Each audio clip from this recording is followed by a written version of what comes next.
Wakati upanga ulipokutana na upanga, ilikuwa zaidi ya pambano la nguvu. Ilikuwa pambano la giza dhidi ya nuru, mapacha wawili, sura moja, lakini mioyo inayotofautiana kama mbingu na ardhi. Wewe, kwa sababu yeye ni pacha wako. Wewe ni mwana wa mfalme uliyefichwa ili kukokoa na kifo. Hapana, mimi ni mwindaji. Baba yangu alikuwa mkulima. Tafadhali Zaya, sikiliza ukweli. Siwezi kuamini.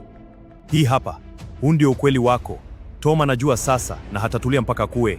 Lazima uchage, ukae kijijini ufe kama maskini au uende kulu kadai taji lako kwa ajili ya watu wako. Ghafla usiku Naya anavamiwa nyumbani na walinzi wa Tom wakichoma nyumba ya Naya ili kumlazimisha Naya kwenda ikulu. Kama damu lazima imwagike ili haki ipatikane, basi iwe damu yangu, si ya watu wasio na hatia.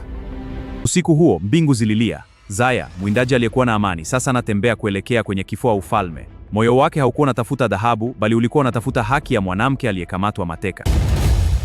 Fungwe lango! Mimi si mgeni hapa, mimi ni mwenyeji wa damu hii. Mwindaji anataka kuingia ikulu? Kazi alituambia ukifika tukutunzie kaburi. Nimekuja kumkomboa mateka. Hapana, utalipa kwa uhodari wako. Haki itashinda.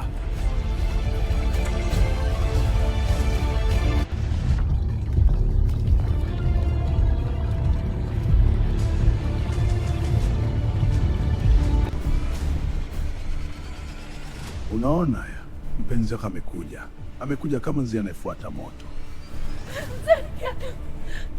Zaya, kimbia, huli mtego, hawezi kukuacha uishi. Tom, mwache Naya. Chuki yako ni kwangu, si kwa binti asiye na hatia. Hatia achia mikono, mimi sifai.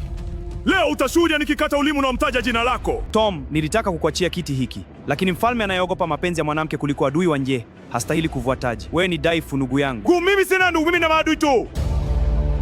Wakati upanga ulipokutana na upanga, ilikuwa zaidi ya pambano la nguvu. Ilikuwa pambano la giza dhidi ya nuru, mapacha wawili, sura moja, lakini mioyo inayotofautiana kama mbingu na ardhi.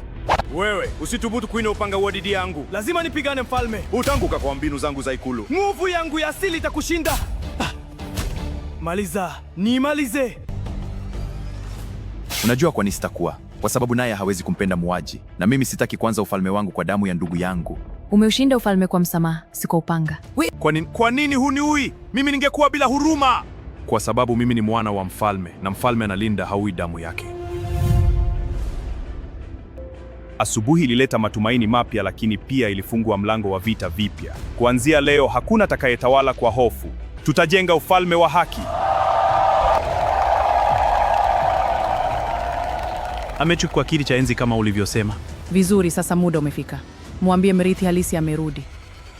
Zaya alidhani vita imeisha, lakini hakujua vita halisi ndio imeanza. Swali ni moja, nani mrithi halisi? Huyo mwanamke ni nani? Basi follow, like, comments. Tukutane sehemu ya 3. Ciao.